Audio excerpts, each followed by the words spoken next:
open the bottom cabinetry, and fold down the tabletop. And that's it.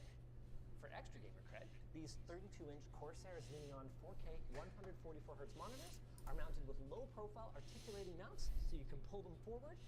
Oh yeah, get in the zone. Or, well, as long as you have peripherals, which he thought of. Every station includes a keyboard and a mouse and, okay, this is a bit of an odd choice, a sound bar. I asked about this, and Kenton explains that they mostly play co-op games like Deep Rock Galactic, and they find that the advantage of being able to yell across the room at each other outweighs the disadvantage of sound bleed.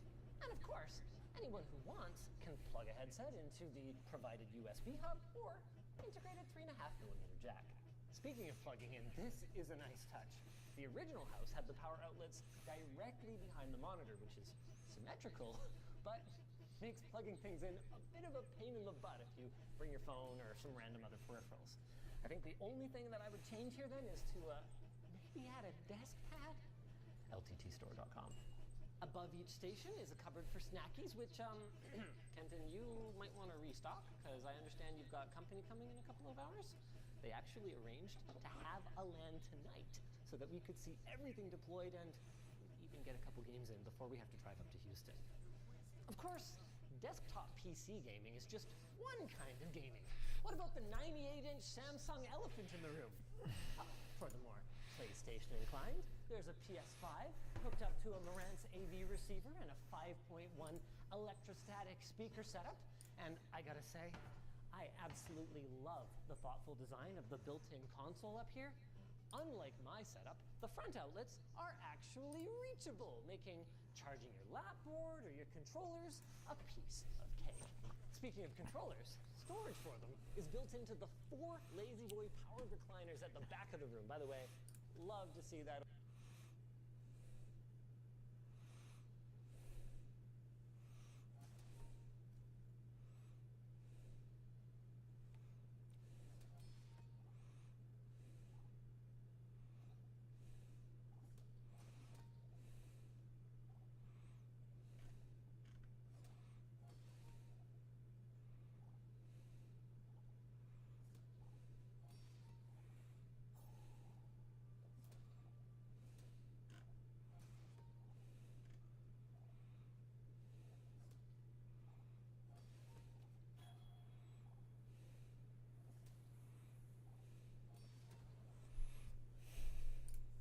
Today, I'm going first class on the world's most luxurious sleeper train, with tickets so exclusive you have to enter a lottery just to purchase. I'm staying in the best suite on board, which takes up an entire rail car, with a living room, marble bathroom, and even a private balcony. I'll give you a never-before-seen insight into what it's like to live on board, from the Michelin-star dining in the restaurant, enchanting entertainment, and breathtaking observation cars.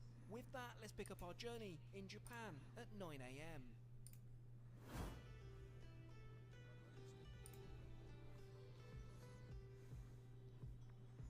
Well, hello there and welcome back to the channel where we're about to get on board another rather epic sleeper train. And right on cue, look who's joining me for this adventure. Morning. How you doing, Dad? Yeah, good, thank you. It's at this point we're notified a representative from the Twilight Express has come to greet us at our hotel and promptly ushers us into a waiting minivan. Whilst the weather might not be on our side at present, it does little to dampen our excitement. Around 10 minutes later, we arrive at Kyoto Station. Here we're met by more employees from the train who assist us with our luggage and guide us over to the elevator. We're invited to check in at the dedicated Mezakaze lounge.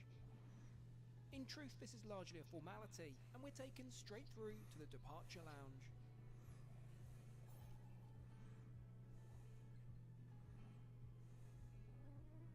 Due to the nature of our booking, we're offered the best seats in the house and presented with a welcome drink menu.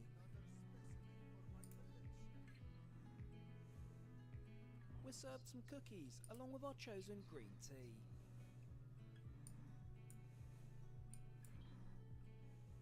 Next, we're presented with our room key and golden badges, which will act as our boarding pass. With We're then introduced to the train manager and his team who'll be looking after us over the coming days. With that, we're invited to head down to the platform at our leisure. The anticipation is truly building. This is one of the hardest trains to book onto in the world. Mind you, despite the busy station, signs that our train is departing soon are not exactly subtle. We're instructed to linger by platform 0, where we must first wait for the Thunderbird Limited Express to pass through. Perhaps it's just our trains are so dated in the UK, but everything in Japan looks so futuristic to me. With the coast clear, our luxurious new home worth a speculated 3 billion yen comes into view.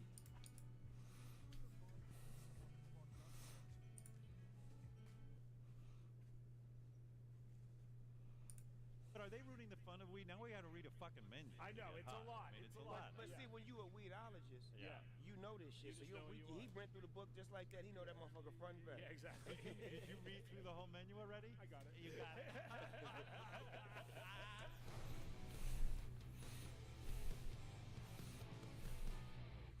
The last time we saw Seth Yeah. Rogen, you got to hear this. So you were promoting Steve Jobs. Yeah.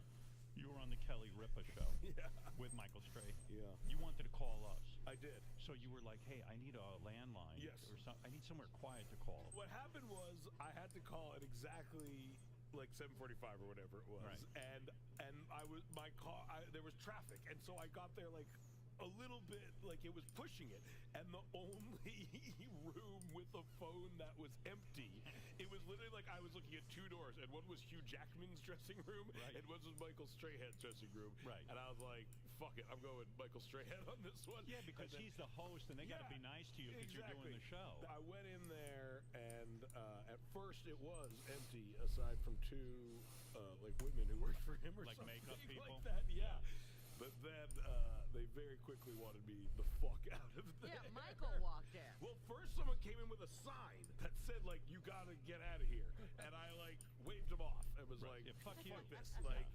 And then they left for a few minutes, and then they came back with like somehow like a more firmly written sign that was like, seriously, Yelling at you. have to get out of here. Was it in caps? Yeah, exactly. Yeah, It was all of a sudden all capitalized with exclamation marks, and I still waved them off, and I just wouldn't leave. You mean he's changing and they're telling you to get out and you won't leave? No, yeah. Now he's in his underwear.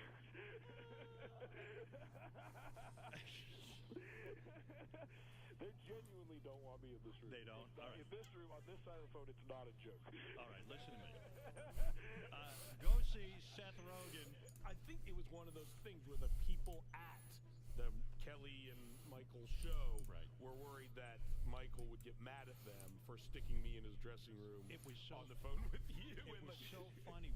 We got so many emails about it, and then like a bunch of the guys around here were going, you know what we got to do? Let's get Seth Rogen to go on his whole tour and just call us from different Just call dressing you rooms. I from go, no. I different- said it was a moment that happened. You It would can't, be- you can't everybody recreate it. Yeah, you can't recreate Lightning something in a like bottle, that. man. Seth tells this great story in the book how he gets a call that Tom Cruise is now thinking he wants to do comedy. The real comedy is what happened when you went to see Tom Cruise. First of all, this is the movie. I love that you had a pee so bad that you peed into a Snapple bottle to meet Yes. with Tom Cruise. I stopped halfway up the driveway, kind of in the woods above Sunset Boulevard, and I peed in a Snapple bottle in my car, and then I sealed the bottle and left it there, and went on to have a very absurd meeting with Tom Cruise. But to get to the end of so then as I was leaving the meeting, I was snaking back down the driveway, and as I was passing the exact spot that I peed in, I noticed a red light in the woods and looked, and there was a security camera literally pointed exactly where I was peeing in the snap. I felt your pain on that one. I love it. But the meeting was so bizarre.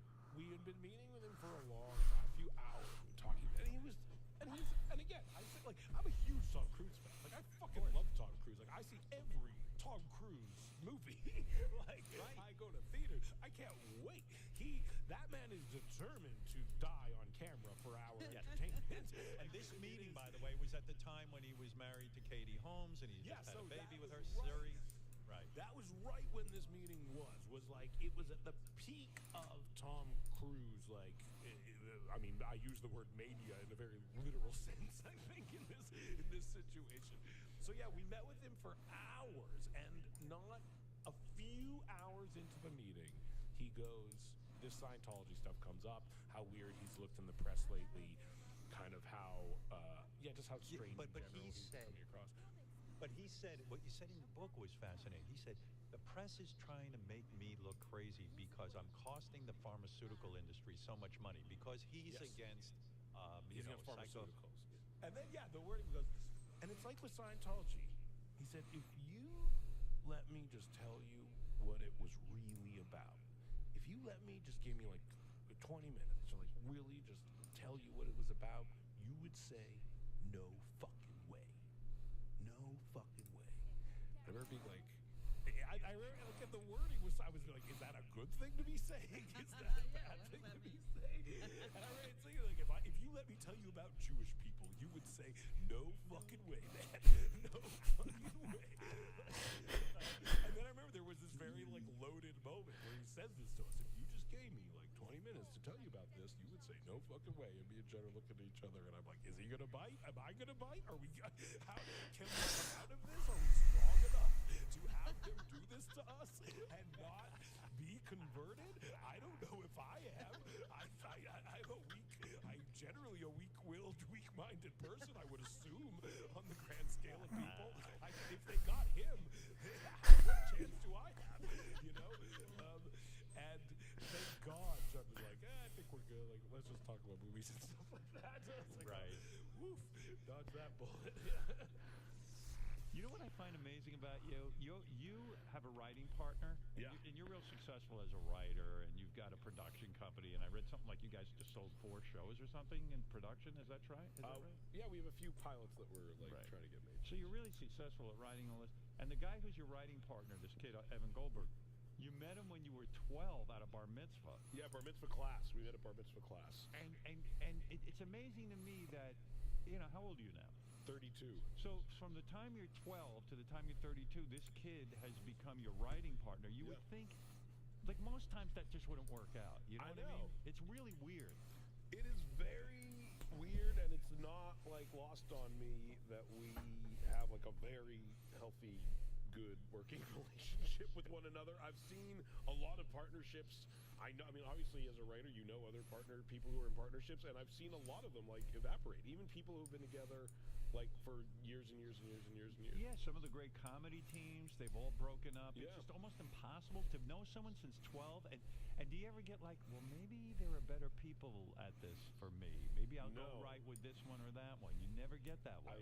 That's literally never even occurred to me ever.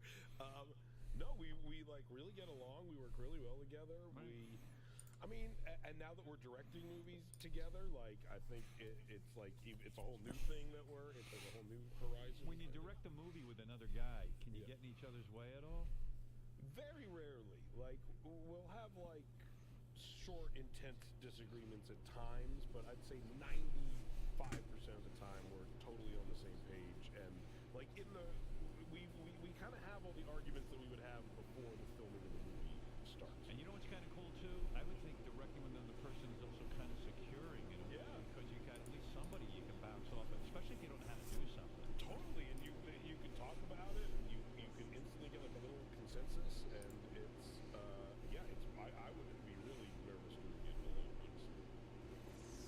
With all your movie success and writing success, and I've talked to you in the past about how you started out, what I like about you is you're such a regular guy, and by that I mean your plan is to go to the comic book store today. Yeah. And then what were the 2 places you go? You go into the comic book store, and then you go into Tokyo Toy. Toy Tokyo, yeah. Toy Tokyo. Great. What is the comic book store you like? Midtown Comics. What kind of comics do you read?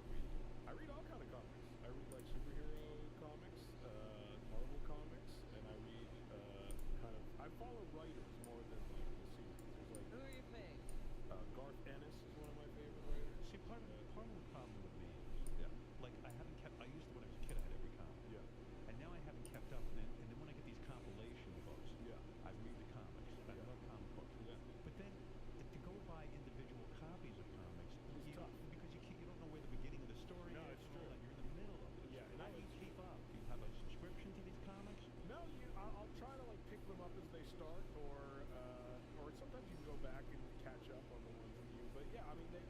starring like little mini-series.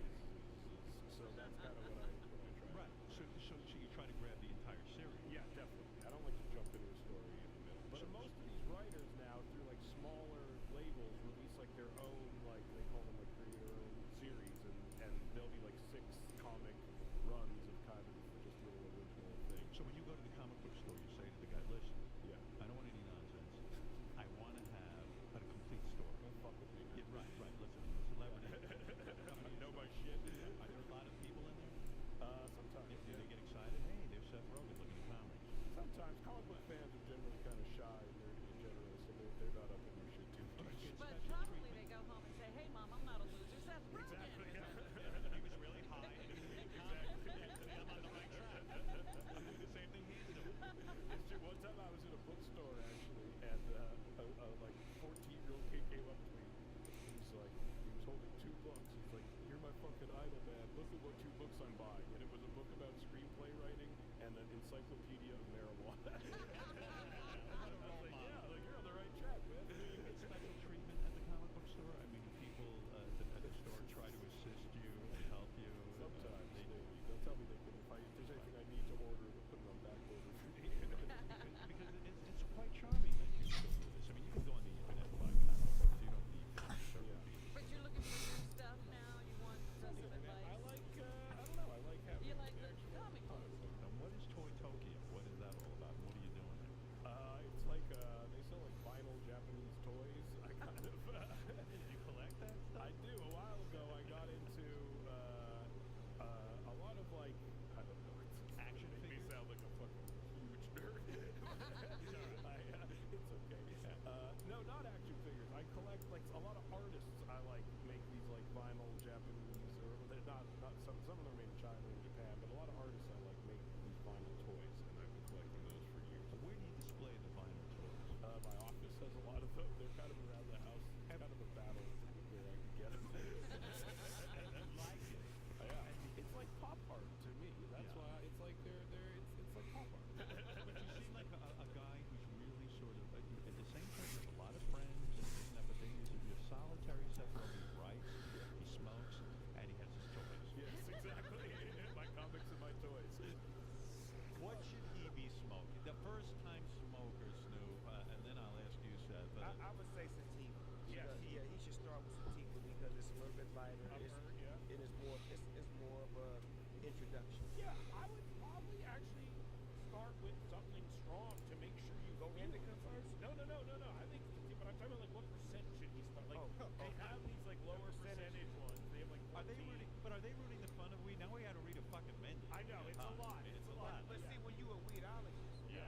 you know this shit. So he went through the book just like that. He know that motherfucker front and back. Yeah, exactly. Did you read through the whole menu already? I got it. You got it. That's what they did. But Big Thumb do that shit like that. You're like a ninja. Yeah. Oh, I got it. Unbelievable. What would you have, Seth? I would probably get like a strong, like, because there's like some lower percentage weed which some people like to smoke if they smoke weed all day. Like there's like 14% THC, which is like enough that you will get high. But it's gonna wear off. It'll wear off, but but I think for someone who has never smoked weed, you might want to start with actually stronger weed to make sure you actually Feel something. Yeah. because you might not. But again, one fucking hit. Yeah. If you hit this motherfucker one time, your bitch ass gonna be done. Yeah. Look at this. I don't want to be taught. I may want your ass done. If you talking that drug shit. This is unbelievable. Yeah, you hear me? Oh my God. Popping that bullshit, JD. We trying to get your motherfucking mind right. We want to get you right. I appreciate Your it. whole everything gonna change. When you smoke this shit, everything gonna change. Can JD just light up here? Your FIFA appearance is gonna change. Your style of women gonna change. Your hair gonna get long. By the way, I should mention, JD is wearing a special shirt for his introduction. Let's keep up with the theme today. I wore He says there's plants on it. cactus. Cactus. Whatever. Yeah, Right, cactus? Cactus. What the fuck is that? Snoop, what's with this shirt? I think you put a 4-leaf clover on that motherfucker or something that we recognize. Ain't no cactus in the hood, guys. You got to tell the story. I don't even know if Charlize knows about this. But weed does get you in trouble occasionally. Didn't you finally like meet Steven Spielberg, who I guess is like, the guy to meet? Yeah. And you were in the like smoking a joint in front of him. Yes, I was. Do you know about this, Charlie? I do not. Yeah. What happened, Seth? I was. Oh man, and it's why it's probably why I'm not like in a lot of Steven Spielberg. It's my talent is probably also, but I was at a party, yeah, and it was. Whose party? Was it a big party? I think it was that Jeffrey Katzenberg night before party that he would have. That's a big So deal. it's like a big party with a lot of famous people at it, and I was outside, and there was someone else I knew, and we started smoking weed, and I was smoking a joint, and like it was this awkward moment where like Steven Spielberg came up to me like as I had this joint in my hand, and I could just tell like. He did not like it. Like, it was a very judgmental moment. And then you're confronted with this thing where it's like, do I fucking try to hide it? Do I just be smoking it? Do I act like, what do I do? Exactly. And then I was just like, I think I just have to take ownership over this and keep smoking this joint in front of Steven Spielberg. That is and I great. did. Yeah. And yes, and I've run into him a few times, and he always seems a little disappointed in me. So the whole time you're talking to him, yeah, you said, that's it, I gotta go. I just gotta fucking smoke this shit. I gotta down this thing while face to face with Steven Spielberg. When you were a young comic, you were about to go on at 14, and you were auditioning for something big, right? Just for Laugh Festival. Why is that such a big deal? It's the biggest comedy festival in North America and probably the world. The story went that you were about to audition. Yeah. And all of a sudden they go, ladies and gentlemen, Jerry Seinfeld just popped in. Yeah. And he wants to, but Seinfeld was already well known, right? I mean, it was literally the peak of his show. I think it was like the 2 years before it went off the air. Like it was still on. So he was a big fucking deal. Oh, he was the biggest star on the planet by all means. And so you're 14 years old. Yeah. The Just for Laughs festival must have been like the most important thing in your universe. Yeah, I really wanted to go. You had probably been rehearsing, I have. going over your material for months, right? Meticulously, yeah. The year is like 1996. I'd flown to Los Angeles to do the audition. And you probably had to convince your parents. Yeah, and they everything. came with me. Yeah. Right, a whole big deal. Yeah. 14 years old, and then they go, excuse me, kid, Jerry Seinfeld just walked in the room, and he's going up before They said you. he's coming. They said, I think Jerry Seinfeld. It was as the comic on me was kind of before, like he had a few minutes left, and they were like, Seinfeld's coming. He might make it. He might not make it till after you. And I was like, oh fuck. Did it throw off your whole game? Oh yeah, it was. Well, also like after Seinfeld, so he got there right before me and went on And he kills. and annihilates like classic. Because he's also Jerry Seinfeld, who's got the #1 television show. He's the most famous comedian on the planet, and he's one of the best comedians on the planet.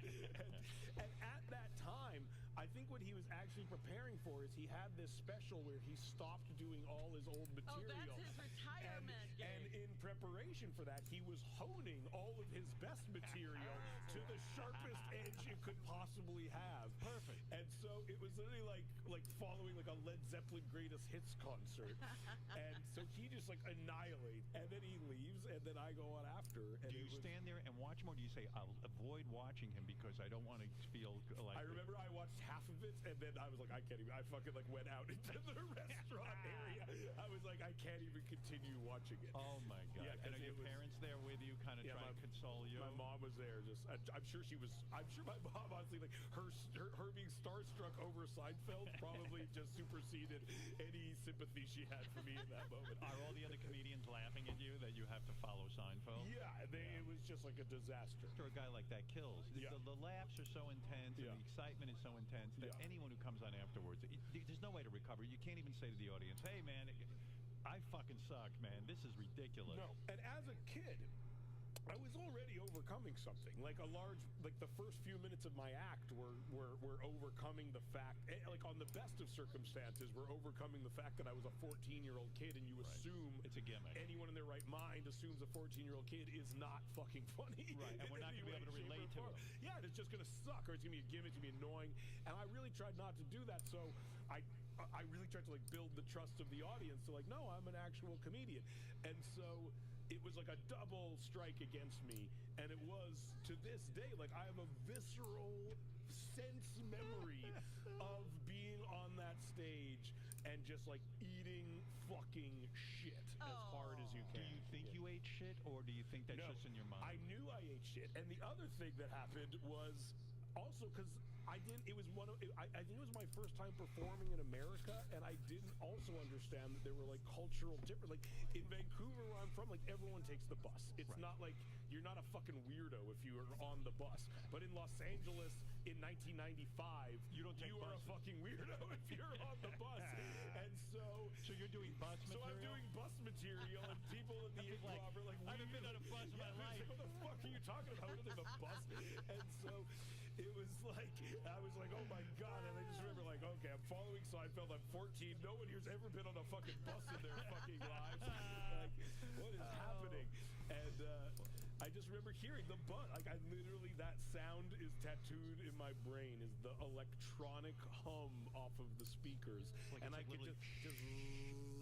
and I just remember, and I literally remember like being on stage and stopping to talk for a moment to allow my brain to process the thought of like, I've never heard the electronic buzz coming off the speakers before. You had, as a 14-year-old, had experienced some pretty good stand-up sets. Oh yeah, I had done it like I started when I was 13, but I performed very regularly. So I had done dozens of shows by then. I mean, isn't it funny with comics? That's the thing they always remember most, the shitty ones, the ones where they tank. Oh, it still happens. What's funny is like it's sick, and it is how my brain works is sick. Is like I don't like ravenously devour the reviews to our movies, but I like to know what the consensus is. And even if there's a really good review, if there's one sentence that fucking says something that bothers me, that's all. I like days later, I'll be like, the fuck does that guy mean? The art direction wasn't up to snuff.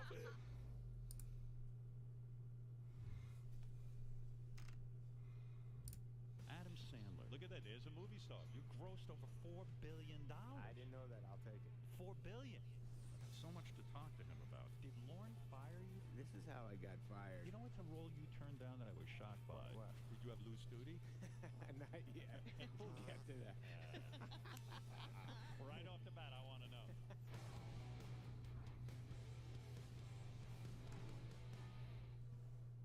When you were starting out in stand-up comedy, you saw guys like Chris Rock, who was starting out at the same time. Yeah. Like Jon Stewart was another guy that you would see. It took me the longest to figure out what the hell I was doing up there. I was in and out of different personalities on stage. I remember Rock was always Rock.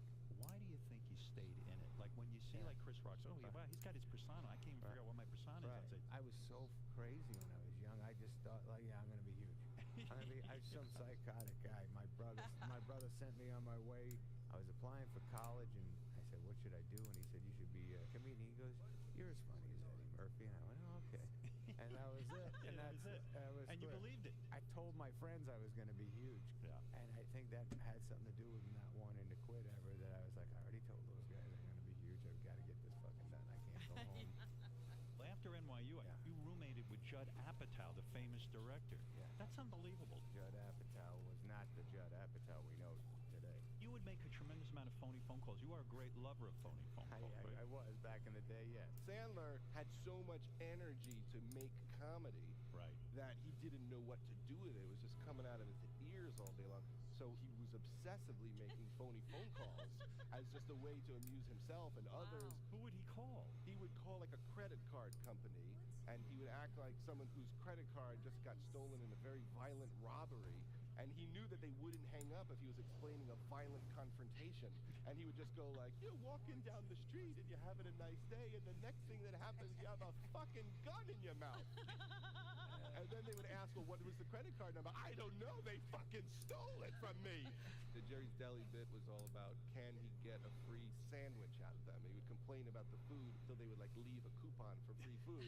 And so he would call up as if he was an old woman having like diarrhea. I had the roast beef. Usually, it's delicious. Tonight, it hurt me. Once I came home and I hear noise from his room, and no one's home, and it's Adam making phony phone calls alone. He's alone. Not even doing it for anyone. Yeah, because he just was so funny. He just didn't know what to do with it. He had an idea, he had to work it. Yeah, we didn't have jobs. What did you do to get on Saturday Night Live? Dennis Miller saw me at the Improv. They were looking for new guys, and actually the night I got on, Rock was on. It was you and Chris Rock. Right. And Lauren shows up, the big macher, right? He's there in the audience. And then you find out Rock gets to be on camera. You're going to be a writer. There was slight heartache. I was flying back, and I called my agent. Yeah. And I said, how they like me? They liked you. Good news. They liked you. They thought some of your jokes were good. They actually want you to be a writer. And I remember flying back, just shook up like, oh, that's it. They don't get it. Were you going to actually consider turning down? Yes. For a minute, I was young, and I just did exactly what my father told me to do or what my friends were saying. And some of them were like, what a writer. No, don't do that. I was like, okay, I can't do it. Wisely Miller, I think, said to you, take the writing job. You'll get your foot in the door. Yes. How old were you at that point? I was 23. 23, or That's working on very Saturday Night Live? lucky. That is pretty amazing. awesome, right? Pretty amazing, yeah. What was the thing that blew up for you when you first got on Saturday Night Live? He hit so hard. There was a message because you did the sweatshirt song. Sweatshirt. Spielberg called about red hooded sweatshirts. Spielberg. That was great. He's the top guy. It was a great What does one. he call? Like he says, hey, I was watching you. And Somebody gave him my number, and he left a nice message, and he was shooting Schindler's List. And he you would have been perfect for that. Can you imagine that? That's funny. Adam got Schindler's List from doing Saturday Night Live. He left a message saying that making the movie was very depressing, and during the shoot it was very difficult. And he said somebody brought that song, I had a tape of it, and that they watched that, and it would help them laugh. And he said nice stuff. And you start thinking, I'm going to be in the next Spielberg, like, right? You think, and nothing happens, right? That's also another mind fuck. Yeah, when's that gonna? When's he calling me back? Pay off? Yeah, when's that gonna pay off? Well, we knew that was going to happen. There was no holding him back. With the Hanukkah song, did you ever hear from someone and they said, take me out of your goddamn Hanukkah song? One guy Who was was it? pissed at me. I say the owner of the Seattle Supersonicas celebrates Hanukkah, and when I did the song, I would look up info and stuff to make sure everything They'll sue you. was true. Exactly. Right. I don't know his name, but I guess he bought the team after, and so when I walked into a restaurant with Schneider, and everyone said, "Hey Adam, how you doing?" Blah blah blah. All of a sudden I hear, "Come here, come here." It was an older guy, Right. and the guy goes, "You're the guy who does that song, huh?" And I said, "Yeah, what song?" And he goes, "The one with that Jewish song." Right. And I said, "Oh yeah, yeah." And he goes, "Hey, 86 that song." And I go, "86? What do you mean?" And then he goes, "86 that song. You say that I'm a Jew. I'm not a Jew." And then I go, "Oh, okay." And then Schneider goes, "Hey, what's the difference? You don't want anyone knowing you're, saying you're a Jew? That's a bad thing," or something like that. And the guy goes, "'Cause I'm not." And got all, Schneider and him got into it, I remember. And I said, "All right, don't worry about it, buddy." Do you believe that shit still goes down?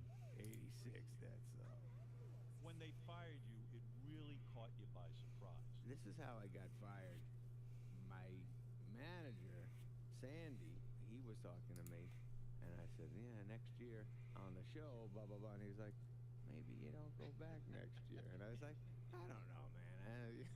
I still got a few more things." He's like, "Yeah, but you did it already." And I was like, "I did it, but, He didn't want you to know you were fired. Yeah, it was one of those. It seemed like you were quit. Yeah. And I was like, "Yeah, I'll think about it." He's like, "I think you thought about it." You were lit. I was probably sad into covering the sadness up with being mad and saying, "Yeah, fuck you, blah, blah, blah, blah, blah." When I saw Farley and he said, "Me too, they don't want me either," we were both like, "Fuck this shit." We got mad together, pretended we weren't sad and pretended this was for the best. But Who fired you? How do you find out? I know it wasn't Lauren's decision. The NBC head dude, he didn't like our gang, me and Farley and some of the youth. But here's what I don't understand about that. Billy Madison was already out in theaters. Yes. And doing very well. Did good enough to get Happy Gilmore made, yeah. That's right. So you would have thought, hey, this kid's getting hot right now. We're going to hold on to him. I think they wanted to make it more of a political show, and I was goofy and I did my silly shit, and so the guy was like, "Get rid of that fucking asshole," and that's it. But I'm fucking old enough now. I realize what Saturday Night Live did for me. You had been there for 5 years. You probably would have stayed 1 or 2 at least, maybe more. Maybe I would have never left because, well, I'm not good at saying goodbye. Drew Barrymore, she has this feeling about you that you're like kindred spirits. She says, "I know this guy Adam Sandler is my guy, and we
This is the best.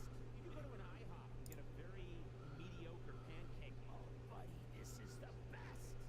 And he was just so. I drafted off of his enthusiasm and energy. Can you believe we're here? Isn't this amazing? And I love that. When you shoot a movie like Grown Ups, right? Is that the most fun you can have because you like all those guys? I do have more fun with my friends, and I do look to put them in all my movies. I love. I know it's gonna be a better day when they're there, and I also want them to have a great thing to do. I like seeing them kill it. All that stuff. It is a weird thing to be the producer, right? When it is your friends in the movie, you're still the boss. I mean, I never feel like the boss. I feel like I have the responsibility of making sure it all goes smoothly for them. Like when Grown Ups happened, and those guys were all in it. I swear to God, my first instinct, I did not want to let those guys down. in other words, if the movie tanks, then you feel like it's on If you, it sucked and I or if fucked it- their career up and all that kind of thing. Yeah, you know what's funny? The fucking bad reviews that I get on everything I do. That part pisses me off because I ask my fucking friends to be in it. I'm promising them things good, and then I do screenings for an audience, and it all works. I'll call them up and say, hey, I love what you said, blah blah blah blah blah. And then that Friday, every Friday, of literally every one of my movies, Right. the reviews, they destroy them so much that I'm just like, I can't wait for my friends to see the movie and not read that shit. Right. Do you read the reviews though? Why? No, it just happens on occasion. I'll get a call like, oh, fuck the New York Times. I'm like, Oh, I didn't read it yet. If you had a chance to be on the spectrum, Adam Sandler's on Spain on one side, Right. Schneider on the other. They're both screaming help. Help me. You can't save them both. Who do you pull out? 100% I love them. I have to in that moment. I couldn't do it. You know what's a role you turned down that I was shocked by? What?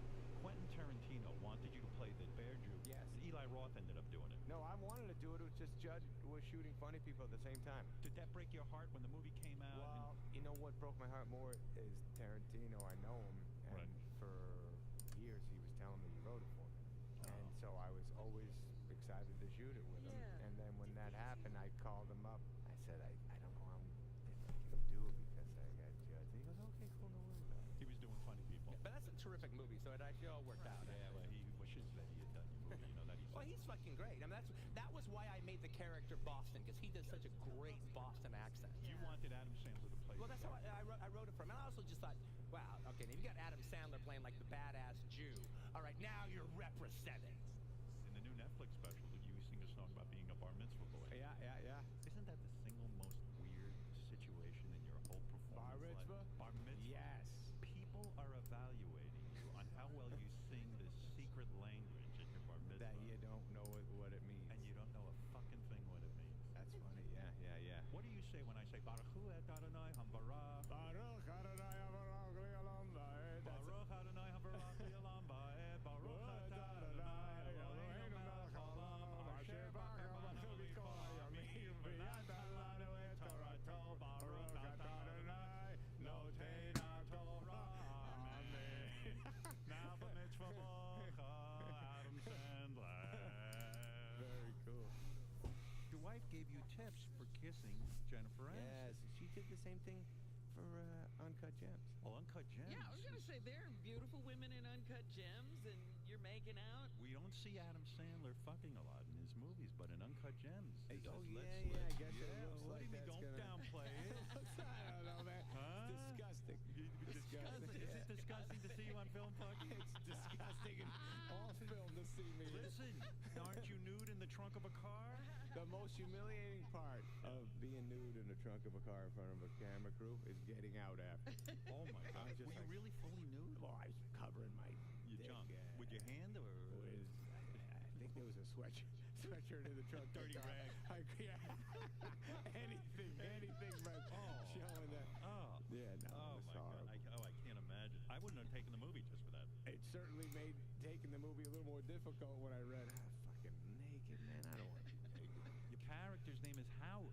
That's what I love too. I was The like, oh my fucking God. Safdie brothers love you. These are the directors, the Safdie Yeah. brothers. If you hung out with these two guys, you would be so happy. They fucking know everything about you. They love They'd be your greatly show. disappointed. Nah, they wanted my Howard Ratner to be a strong Jew guy who comes into a room. Howard Ratner. Howard That's the Ratner. greatest name It's a ever. good name, yeah. Howard Ratner. And they Oh, would my mention God. you and Al Yeah. Goldstein and Rodney to me. Wow. Wow. They always There's just a talk about triumvirate. What Come a on, crew. you love that. Al You love Al Goldstein. I And can it get it. feels All good right, what I'm okay. saying. All right. I was working out at this crappy gym. I just got on SNL. I keep walking by and going, oh my God, that guy looks like Bruce Springsteen. And then I finally get the And you're not balls. supposed to bother these guys. You know, when Yeah, you're working right, out, right. you got to be masculine. Plus, it didn't make sense that he was there because it was such a shitty Right, gym. And I was yeah. like, well, he wouldn't work out here, but that guy kind of looks like him, but whatever. And then finally, I fucking walk past him, and I go, hey, Bruce? And he goes, hey. And then I go, my name's, and he goes, I know you. You're Adam Stanley. And I go, yeah. Close enough. Incorrect. I was like, whoa. And then I told everybody at SNL, I came back, I was like, I fucking met Bruce. He knew me and blah, blah, blah. They were like, shut the fuck up. No one believed me. And then when Bruce came and did the show, Did you remember the name Adam Stanley? no, we were all standing there, and he's giving a hello, and everyone's going, oh my God, blah, blah. And then he locks eyes with me, he goes, you still working out at Bally's? I was like, I told you, you know. You guys thought I made this shit up. Let's tell people. Your daughter was having a bat mitzvah. Yes. You had the ball to pick up the phone and call Adam Levine. Ah, yeah. When Sandler called you to say, hey, I want you to do my daughter's bat mitzvah, is it that Sandler is such a big entertainer that you can't say no? He knew I loved him, the fucker. That's why he knew I was going to say no. Every kid loves Maroon 5. Every kid is freaking the fuck out because it's all girls. Yeah. And it's like, this love is faking it stole on me. And we're like, it's Beatlemania. There was some list of friends who were there. Chris Rock, Of course. Conan. I love Conan. My mom goes, oh, is that Dustin Hoffman at our table? And all I know is my daughter was excited about the theme being galaxy. I didn't even know what it meant, but it looked good. There were stars everywhere. Right. You're like, how much for these stars? Look like a planetarium. Yo, like Neil Armstrong's flying in on the lunar landing. Jeff Bezos in a jetpack throwing confetti around. It was like, you know, in Billy Madison when he like graduates like the 3rd grade and he has some crazy fucking rager party. Like that's kind of what it felt like. I was looking at her little sister going, oh, you're going to do this too? My God, we got to double down on it. Thank God you didn't have 3 kids. Well, Adam Sandler, you've done it all. And Yeah. now you've done the show. I was so excited you were coming in because I wanted a chance to tell you how badly I wanted you on the show. I love you. I loved you growing up, and me and my friends, we talk about you all the time. You did a parody of Gary. On Saturday Night On Live. Saturday Night Live. Howard, the car is here to take you to Hartford. You had the prosthetic teeth. Yes. Was that a hard impression to do? I don't know how good I did. Gary was cool with it. He said I did all We right. loved it. I did an impression of Adam Sandler because at the time no one did that. I actually called Adam before I did that. Adam got on the phone. He's like, "Hello, how you doing?" Hey, Jimmy? Yeah, this is Jimmy. And he goes, "All right, you gonna do an impression? You're gonna do the impression of me?" And he starts laughing. He goes, "I love it. It's great, kid. Hit a home run. Go do it." You were both students at NYU. He was a star on campus already. He would go do stand up at the dorms. People were like, Sandler! Drama classes all day, then going to clubs at night. I mean, it was unbelievable. You're just like, whoa, get out of the way. Watch out. He worked harder than everybody. Wrote a lot. Anytime I talk to him, he's in the fucking office writing. He is completely concentrated on making the best film he can. The man is in charge of every detail of every movie that he makes. I fucking love Adam Sandler, man. He's the best. He puts all of his friends in his movies and takes care of everyone. If Sandman needs a kidney, just look right to your left, baby. I'm right here, baby. Thank you. Many times in my career, he's like been a cheerleader for me, and me for him. He's very loyal. He's loyal to people. I see that. He will not buy any car unless it's an American car. That's how loyal he is. Adam, you've done it again. You come in here, you charm the pants off everyone. I got it done, man. You did a good job. I did a great job. You did a great job. It was a perfect appearance.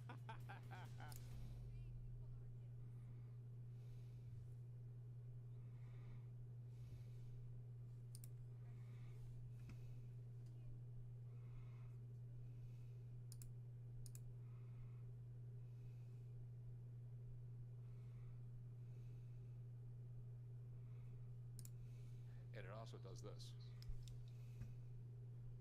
When you put an ultraviolet light on it. I mean, isn't that so like 1950s sci-fi, 60s sci-fi? and it's actually still a little bit radioactive.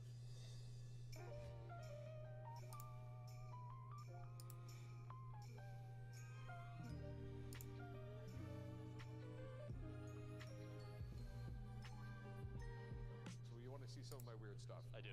Okay, now this right here, this might be the oldest stained glass window in the United States. Everything points to probably 12th century. Okay. I was in an architectural salvage yard in Pasadena like 14, 15 years ago, and because I like old weird stuff. And I come across, I take a look at this, and I'm like, and I think they wanted $500 for it, so I said, I'll give you $300 for it.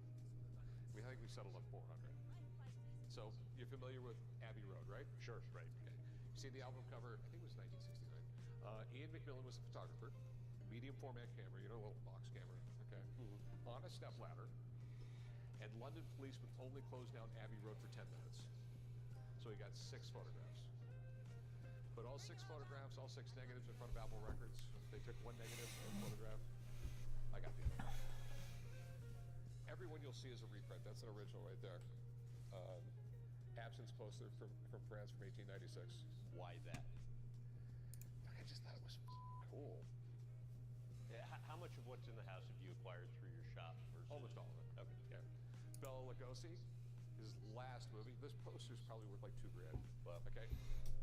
I love it. It's Bela Lugosi, Bride of the Monster. Bela Lugosi was the original monster guy in Hollywood. I got weird stuff all over the place. I just love really weird history. Okay. The island of California. Yeah, okay, explain that. Okay, so early 1500s, Spanish cartographer. They're on a ship. They go up the Gulf of Baja. Storm comes along. They go, oh God, here, let's turn around. Let's go south. So we go here, go back all the way up to Puget Sound, like Seattle and everything like that. They go there, big giant opening. Obviously, it's an island. Everyone starts calling it California. So by the 1700s, though, they're going like, we know it's not an island, but we're not going to redo the flight. So California is still an island on this one. You have more information. I like you said, like you get this when you don't watch television, and I shouldn't say that because I'm in the TV business. So I mean, I collect books. This is my oldest book. How old is this one? This book, right? So there was a group of books called Inconable. Inconable means from the cradle. Books printed from. The printing press came out like 1452, so any book printed before 1500, that 48 times span is called from the Inconable. This is 1472. What does something like that cost? Around $10,000. This is really cool. First edition, John Locke. Okay. Okay. John Locke is the only person quoted in the Declaration of Independence. Life, liberty, and the pursuit of happiness. How old is this one? This one is 1714. That's really cool right there. It's a pawn ticket from 1841. This right here, this is really interesting. You want to know how to try witches? Sure. Well, this is a copy of the trial from 1664. Trial, T-R-Y-A-L. Yeah. Of witches. Basically, this is a guidebook on how to try someone for witchcraft. What do you think your book collection's worth? I don't know. I mean, well, it's not all here. Some part of it's locked up someplace else. Right. All expensive stuff. Right. $1 million. Something like that. Yeah. What do you think you spent on it? Probably half that at least. Okay. Yeah. Another thing I really like is uranium glass. So when they discovered uranium like 100 some years ago, it was like, great, we discovered uranium. Like, what the f are we going to do with it? But they did discover that if you put it in glass, it gives this great green look like that. And it also does this. When you put an ultraviolet light on it.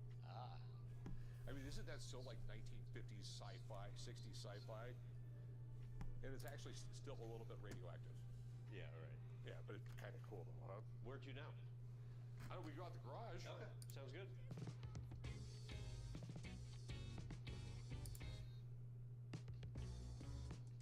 That's my 1940 Chevy.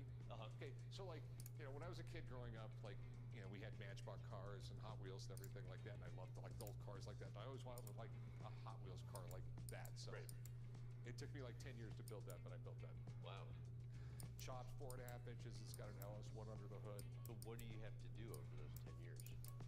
Oh, everything. The original chassis is gone. The frame's gone. I put a new frame on it. So my buddy Christian, he's the one who did the chop, 4.5-inch chop. The fenders are actually flared 1 inch wider than normal. We seamed in the fenders, so there's no seam on the fenders. 4-link rear end, short 12 inches. So we had to tub the trunk to get the wheels to fit in because the wheels are 12 inches wide. You got to start from scratch. There's a lot of damn work. The time investment on your end in restoring that is what? Thousands of hours. What? And Because are you in it's here doing the work, or do you yes, but I'm okay. So I got an airplane hangar. I got I got a big building too, and I'm decided I can't have 2 different places to work on the cars because every time I'm out there working on a car, I need a tool that's here. If I'm here, so I'm moving everything to the hangar. I'm just going to work on all my cars out there. Got it. And this is, I grew up in Southern California. Okay, we were kids. We thought the Carvaghias were cool because we knew we'd never be able to afford a Porsche, but we could get a Carvaghia and make it fast. So this is a work in progress. What? Okay, work in progress. Where is it in its restoration stage? Mechanically, everything's great at the moment. Now it's a matter of interior and pretty stuff. That was like sticking a fat girl in skinny jeans. This isn't work to you, though. No. This is psychotherapy. Okay. Yeah. Hey, how so? Because when you're thinking about this, you're not thinking about anything else like that. It's enjoy. You get deep satisfaction when you're done. And then I like riding motorcycles. So 1968 Bonneville chopper. Less than a gallon fits in that gas tank, but damn, you look good on it. All right. 1970 Triumph 750. Fully restored. That one's really fun. That thing's a rocket. What's the fastest you've ever taken it? That one 160. 160. Okay. You ever get hurt on any of these? I've had 13 surgeries for motorcycles. Would you still do it all again? I just bought that one.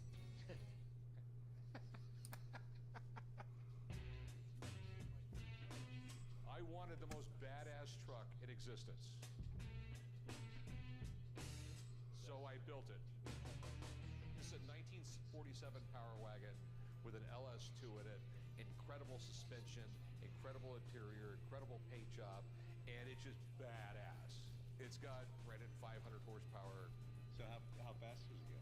Probably 100 miles an hour, but it'll go off-road anywhere. When I started building this, Power Wagons weren't really popular, but now they're really popular. And the crazy built ones like this, I've seen those for as much as $400,000 at Barrett Jackson. Is there anything on the wish list that you don't have yet? I think I got it all. Okay. But you know what? Something will pop up and I'll need it. Yeah. I didn't realize I needed an airplane the last year.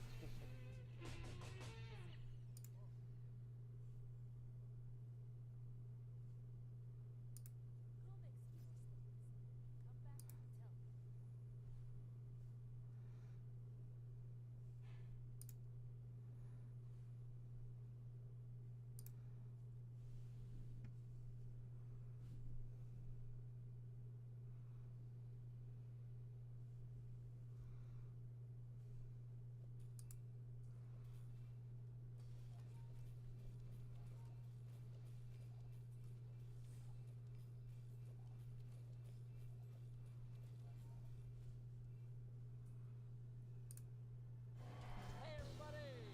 Welcome back to the Late Show. You know who that is? It's the one, the only Woody Harrelson. Woody, thank you so much for being here. It's always nice when you stop by. Oh, I didn't know I had a choice, honestly, but yeah, thank you for. You know what? I'm glad that if you have to be, gang pressed into something, I'm glad it's our show. All right?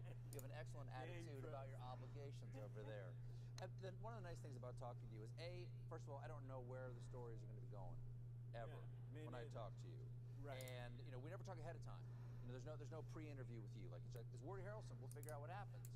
Which is it's an act of discovery every time I talk to you. But all that does, it doesn't satisfy me. It only whets my appetite to know more about Woody Harrelson. And so I was hoping, and if you're okay with this, I'd like to try something here. We have something at the show called the Colbert Questionnaire, and it is a series of questions that are designed specifically to descend into the depths of that person, that intimate space of a person's consciousness and their soul, so they can be fully known Because what do we want to be? What do we most want to be? Not alone, Woody. And if you are known, you are never alone. So I'm offering you a chance to be known by the world, and will you take that opportunity, that golden ticket right now?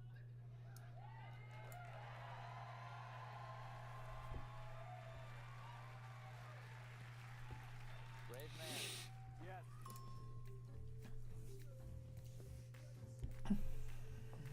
First question.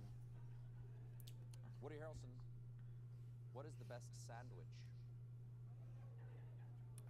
I'm going to say chunky peanut butter with banana and honey on a whole grain, open-faced sandwich. That's quality. That's quality. Are we toasting? Are we toasting? Toasting. We're toasting. There you Like go. a All right. little Yeah. toasty. Yep. What was your first concert? I know we've talked about the Dead, but what was the first concert you ever went to? Yes.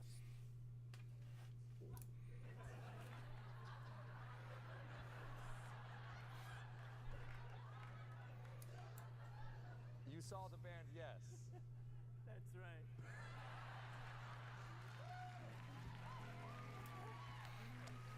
In and around the lake. Yeah, that's fantastic. Come out of the sky. I'm a they thunder. can- I forgot how good his voice is. That's right. You got a lovely voice too. I'm holding space. I'm holding space for you, Woody. Woody Harrelson, what is the scariest animal? Human. The most dangerous game. Oh, here's one. I'm sure you've thought this one through. Apples or oranges? Oranges. Oh. Yeah. Interesting. Only because I have orange juice every day. I love orange. Oh, yeah. Fresh squeeze, organic. Yeah. Makes a difference. That's understood. It makes a difference. Yeah. Have you ever asked anyone for their autograph? Oh, that picture you showed, I had just gotten, Bob Weir and Mickey Hart to autograph my This copy. photo? That Yeah, photo that right picture. there? Yeah, yeah. That we showed on the show weeks ago when you were here? Weeks ago. Yeah. This. Oh, weeks ago! I forgot about that. Yes, back then, weeks ago. I remember that. Remember, Woody? Remember how you came back to do the Colbert Questionnaire? And you wore the same outfit? By the way, those were great times. Those, I miss us then. What was your answer again? Autograph? Oranges? What do you think happens when we die? I think you're etheric and, your etheric body leaves your corporal body and floats around. And, it's kind of a pre-party. A pre-party? I don't You think pre-game before you go on to someplace else. you go on to something. Kind of like a purgatory kind of thing. I think you keep going. I think your Jonathan Living Seagull. Yeah. Yeah. Ascended In fact, Masters. You might become like a pigeon in New York. I don't know. You must have been pretty bad. If you're a pigeon in New York. Do you think this is your first time around, or you're like, you think you've been through it multiple times? It feels like the first time. Feels fresh. Favorite action